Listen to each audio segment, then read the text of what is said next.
Привет, друзья! Я очень люблю Елизарку. И спасибо за все, которое он за меня делает.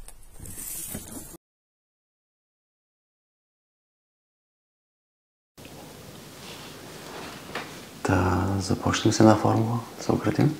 Да, може.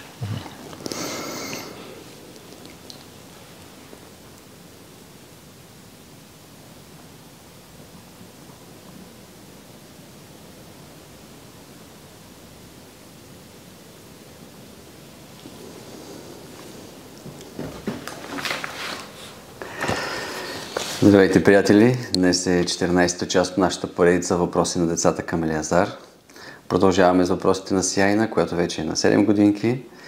Но преди това да попитаме Елиазар, как би обяснил идеята, че всичко съществува и се случва вътре в учителя и че всички събития и явления, това е той, учителя?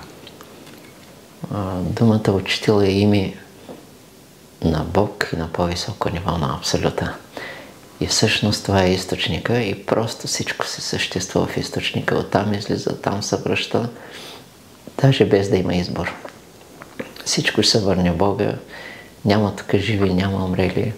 Източника е един. Да.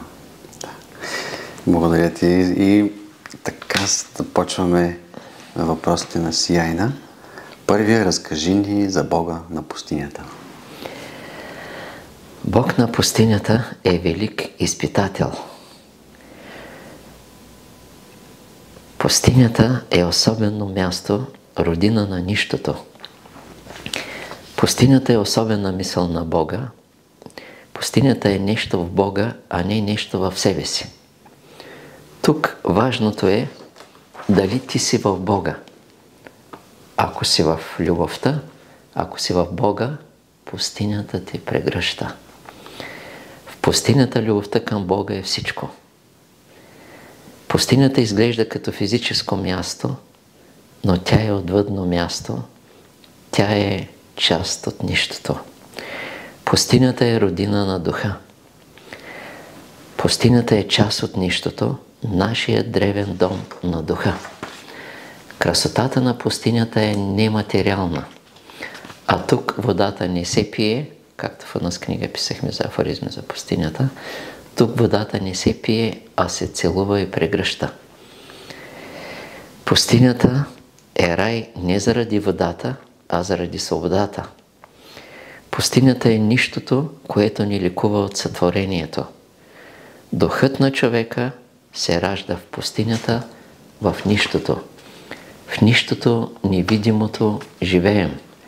Във видимото умираме. Светът е тяло, пустинята е нищото, чист дух. В пустинята казва: водата е светица, която се жертва, за да даде живот. Ибрахим Ал-Кони казва, един от големите познавачи на пустинята: не търси нищо, което го няма в сърцето ти. Само сега ми хрумна. А какво е символ тогава оазиса, който понякога е като една илюзия? Живото сърце на човека. Оазиса в пустинята? Да. Имаш ли оазиса, все едно дали ще го срещнеш външно. Както един мъдрец, като влезе в пустинята, той си влиза в Бога, в себе си. Всичко има. Пустинята я няма даже. А защо понякога сякаш той като мираж този оазиса, де-факто го няма? Що търсят сърцето си. Да. Така, следващият въпрос. От какво Бог е направил думите? Учителя казва, буквите, думите, езика са слезли по особен начин в света. Езиците не са създадени на земята. Те са слезли от невидимия свят. Езикът на всеки народ е нареден според неговото развитие. Учителя казва, думите, с които се служите, трябва да бъдат златни. Ако произнасяте често думата благост за една година, във вас ще стане едно голямо преобразяване. Учителя казва, всяка дума има смисъл, когато е преживяна. При скръб произнесете няколко пъти Аум, единството. Той има извор, това единство. Той има извор и този извор те докосва. Ще обясня. Древните думи, божествените думи идват от скрит извор. Те са създадени от източникът, те са негови дихания. Аум е дума на изначалното единство. Единство с източника на живота. В думите има благодат или отрова. Чистите думи не пресъздават, а нечистите ни сътворяват и убиват. Разболяват ни и така нататък. Защото думите са живи същества, духови, които са се промъкнали във вас поради липса на контрол.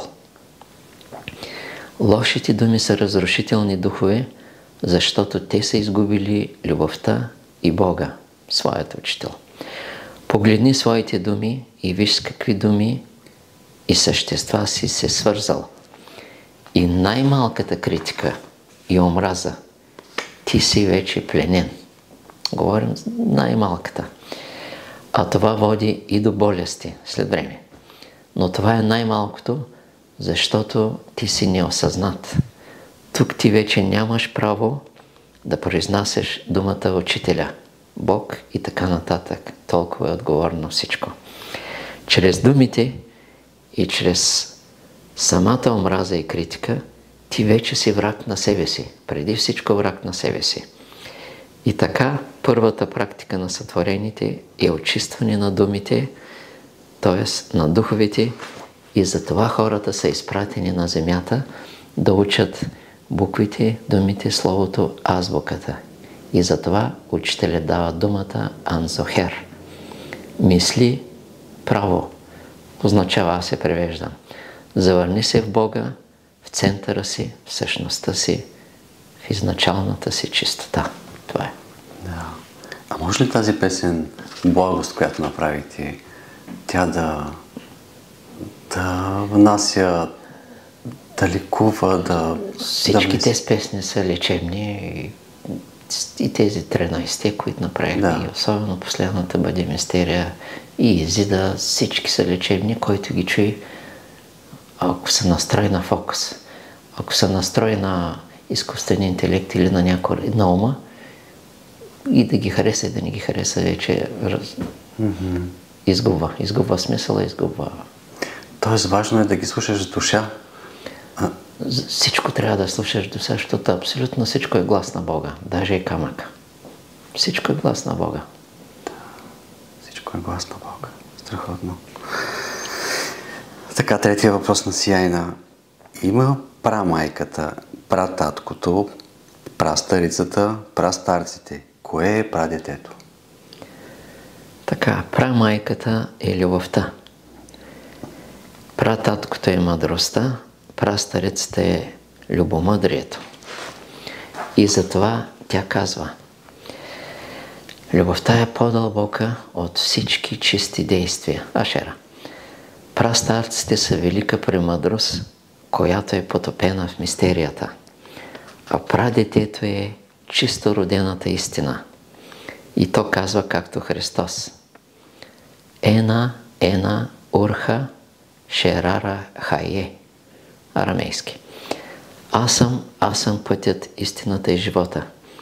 Ще обясня, защото не е важен израза, а дълбокото и скрито значение, тълкуване. И така, пътят, това означава пробивът в Бога. Истината е създателят на свободата и правилното развитие. Това е пътя към бездната и към безкрая. И животът, това е мистерията, изначалната квинтесенция, еликсирът. Има и друго тайно по-дълбоко тълкуване, но ако учителя ми позволи.